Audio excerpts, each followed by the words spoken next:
Okay, welcome to Spud Sanctuary. This is your host, Big Potato. We are playing Aether pet build on Green Dawn.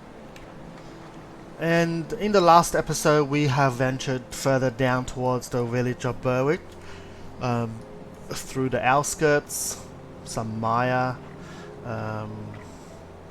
bit of lower crossing.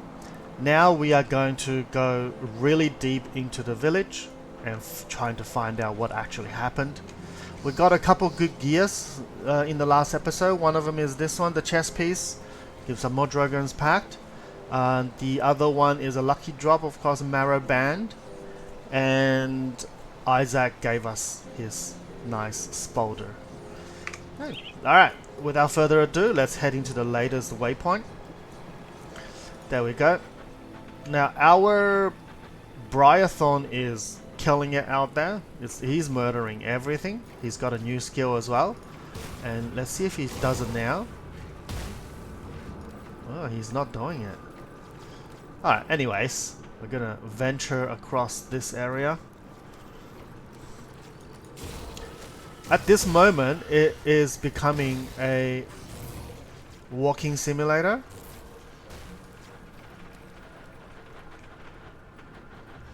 Alright, the road is blocked up there by this boulder up here. So we have to go around. This map has a lot of like these boulders in place. So sometimes you have to go around the place a little bit. Alright, a bunch of sliths is living here, so we're gonna murder them. The story of the sliths is extremely sad. Extremely sad.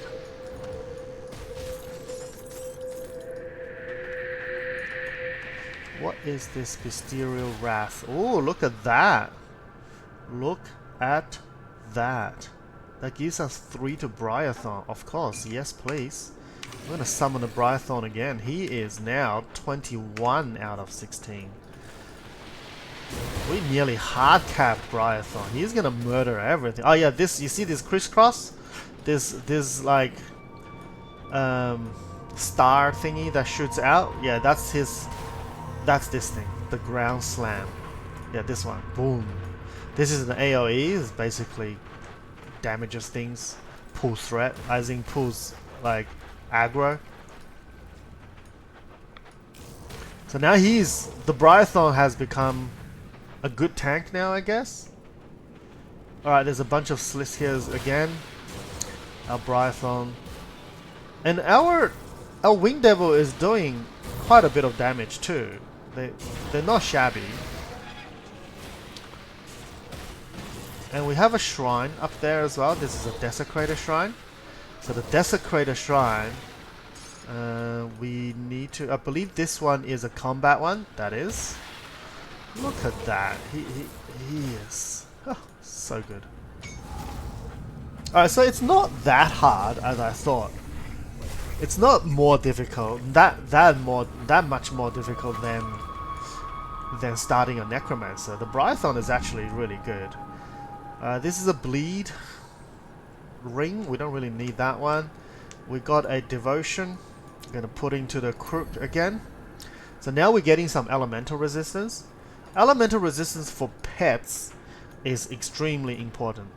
A lot of the things that deals damage to them are like fire on the ground, lightning on them, ice. So elemental resistance on them is important. We're coming to a boss room. This boss does have a guaranteed drop. You can see like the Briarthorn is just murdering him. He is. Nether Crown? Okay. Alright, let's see what that is. Okay, Nether Crown is this. It gives bonuses to Aether and Elemental, so that's not for our build. We don't care. This is another amulet. Oh, this has a lot of good stats on it. The damage part, we don't care. But it has elemental resistance, chaos resistance, pierce resistance, and like fatigue. Physique, not fatigue. Physique. So we want that. This gun, nah. This shoulder, I think Isaac's is still better. Alright, let's keep on going.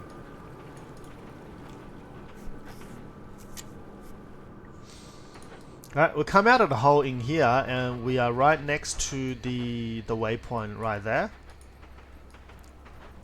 And there's a bunch of like NPCs in there, so I'm gonna pick up the book, touch the dead body. Oh, hello, And traveler. we talk to Duncan. Duncan says we are missing a blacksmith. We go, alright, we need a blacksmith. So let's go. These are like goblins in Grim Dawn, like in like D&D. So they'll sort of like run away. And sometimes they have a shaman with them that does some healing, but not this time. Where's the way in? Okay, we'll go way in this way. Alright, let's go. I like to go up this hill because that's where the blacksmith is. Hagrid? No. Hagrid is from Harry Potter.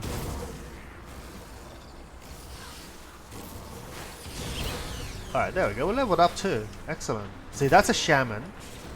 That's like a warrior, so this is a champion. The name is a champion. There's some random spiders out here. We leveled up. We're just gonna push 3 bars up. Nothing too special, and 1 point into physique.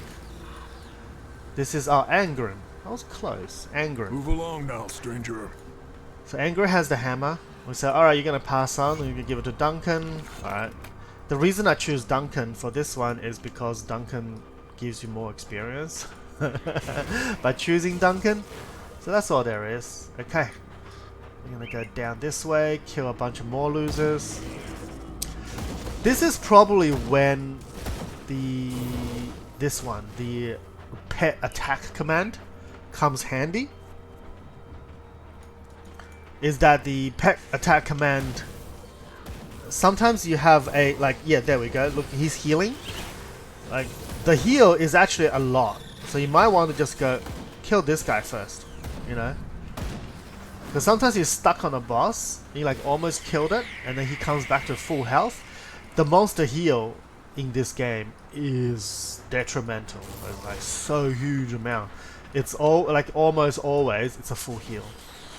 Like their heal spec is not like your average priests in World of Warcraft. Sorry, I went into this cave. Sorry about that. So I was walking towards, like, I just basically got Angrim here and come down this way, cut to the left, and came in this cave. Inside the cave there is a shrine right there, but also there's a bunch of undead that comes up here because this place is directly underneath a burial hill. Like a burial mound. So this is another cemetery. Yeah, things happen in cemetery. Oh, the road blocked here. This is how Grim Dawn sort of generates its map. Is that it's got a fixed map, and then it basically blocks off some choke points. So then you have to go around it. Do I prefer this way or like the procedural generated maps like Diablo 2 or, you know, Path of Exile does the procedural way? I don't know.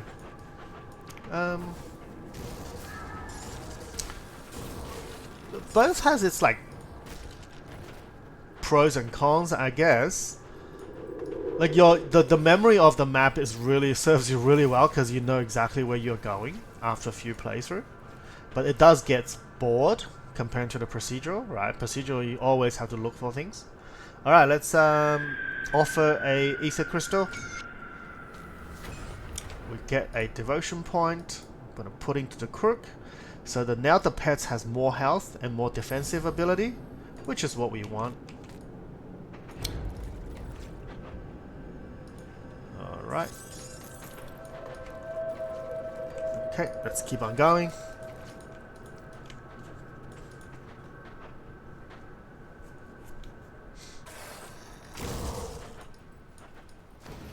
Yeah, that's our Wing Devil doing like all that damage. Oh, can you see that on the right hand top corner of the minimap? That's another totem right there. Now before we tackle this totem, it's gonna spawn a bunch of undead. I'm just gonna clear this area a little bit in case, you know, they cause us trouble. And also we want our Brython to be able to focus on the target. Alright, I'm gonna click the totem. Alright, Brython's making a quick work of all of them. They're all dead. Okay, that's great. Excellent. Every time the elite dies, it drops like one of these orbs. You basically hit it and it's a treasure trove. Okay, we got the reconnaissance report. Okay. There is the blueprint for the ranger's helmet. This is actually not a bad helmet with all the resistance on it. We've got a bunch of gears. This is a physical damage. Okay, don't need that. Pants. Any good pants? Oh, good resistance. I'm gonna use that. And this is only ether resistance, so I'm gonna... Yeah, oh, 3% movement speed?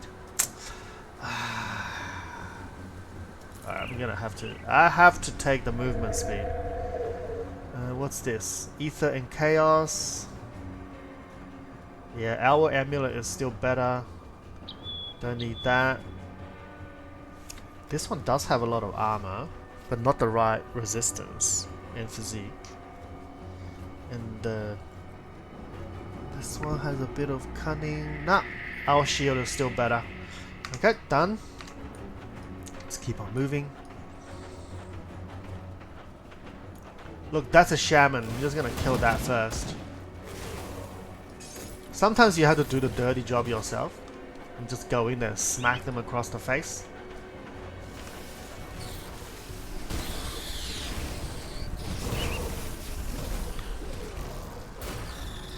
Okay, we leveled up and I'm gonna push 2 points up. At this point, we are going to get more armor, more resistance. This is gonna give our pets the resistance of Aether and Pierce as well. So this is actually really good. So Oak Skin is a really good skill. If you get any armor with Oak Skin on it, remember this also applies to your pets. So this gives them more resistance and more armor, more defensive ability. We don't care about a retaliation. We don't really do that much retaliation anyway. This is another spot a totem will spawn. Well, I'll be. Alright, we got Ogrim. Ogrim says, I've been surviving in the wild for a very long time. Yeah, I know how to survive. Yeah, he's, you know, this kind of dude, like living by himself in the wild is not what he appears to be or what he claims to be. Oh, I gotta kill this guy. Alright, cool. Oh, when do I get this little pet?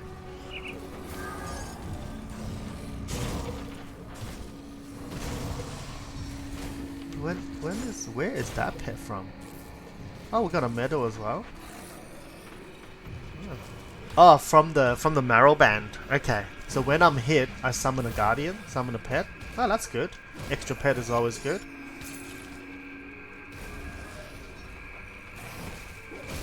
So here are the two elites that that's the Balros and Hagra.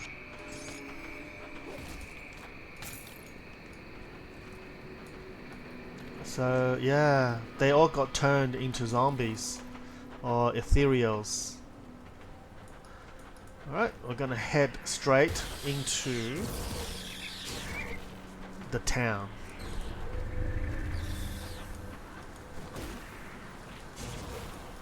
Yeah, there we go. Yeah, you can kill them. It's all fine. We're gonna quickly move up. But there's a bunch of zombies. Be careful of these ones. I know they don't seem like a threat. The red ones, not the fiery ones. There's like the bloody ones. Those bloody ones, if they hit you, they fully regenerate, like they full heal themselves. Which is very, very annoying. And especially if you don't have enough DPS to kill it in time. There we go. Alright, let's head up here. So that's the Burrwitch portal. It does spawn a bunch of mobs. It's not going to be a problem for our Briathon. The only thing is I don't want Briathon to be distracted. Alright, there we go. There's a bunch of them.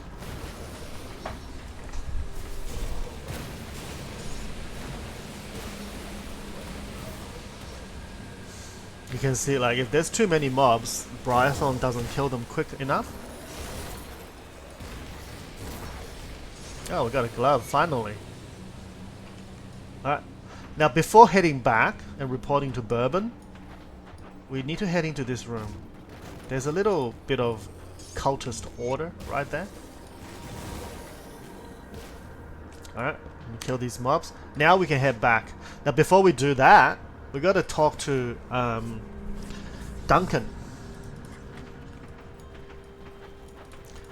Because, you know, we got the hammer for you. Duncan's like, alright, you want to come to my town and make things for me? He says, yeah, sure. Alright, there we go. So we killed the men's. Alright, he's giving us 3 scraps. Thanks. Do we have anything that's better than our hammer? No way, right? Our hammer's so good. Our current hammer is going to last us a long while. A very long, reasonably long while. I wouldn't say very, because a proper gear is coming up. And we got an attribute as well. Put that in there. We saved Ogrim. He says, oh, I can cook for you. Yeah, he's not a chef. He's not a chef. And also this cultist order is about Direni. What do you Direni want? here. He's responsible in sabotage the water supply, the pump, the poison water, the whole thing. And he's working for the cultist, apparently. So you gotta explain yourself. He says, alright, that's why I did it. So, alright, we have a deal. We trust you. So he gives you a little key and tells you where to go. Alright, he gives you a note, tells you where to go, and the key to open a door. So we're gonna head there next. We're gonna tell Duncan, yeah, sure, thank you for coming to our little establishment. Now you can craft. This is the blacksmith. You can see, like, you can do a few relics. Relics is this slot right here. We don't have anything yet. We don't even have the material to do it. We need a tainted brain matter and a few other missing components. That's these things here. And you can make one and it puts in here and it gives you the bonus. Alright. So none of these are pet orientated, so we're not gonna care. Again, you can have melee weapon right here. This is what he can craft straight away. And you have guns. See the witch stalker? This is one of the recipe we read. We learned along the way. And also there is, I think, the Squire's Gauntlet, Ranger's Helmet, and all of that. The main thing that we need is 2. We need a water stone. We need 2 of these. Why? Because the water stone is superb. It gives you 6% movement speed. It's all about movement speed now. So you can put 1 onto your medal and 1 onto your amulet. And now you can walk a lot faster. You can see I'm like practically flying. Oh, wait. Let me talk to Bourbon. Alright, talk to Bourbon. Have you Bourbon? Good. There have been warden. Alright, he says, alright, we gotta end Warden. And before we do that, we gotta go back to Burrwitch, Outskirt, where Duncan was. Because Direni has told us in the note, we need to walk down this little offshoot path to the right. Right, we're gonna do exactly that.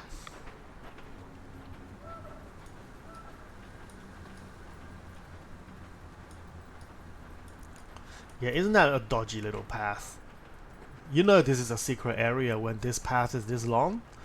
Right, you can see there's like a cultist establishment right there. There's like flags and everything. And there's like people being staked. Yeah, this cult is, you know, as much as their god that they're believing is real,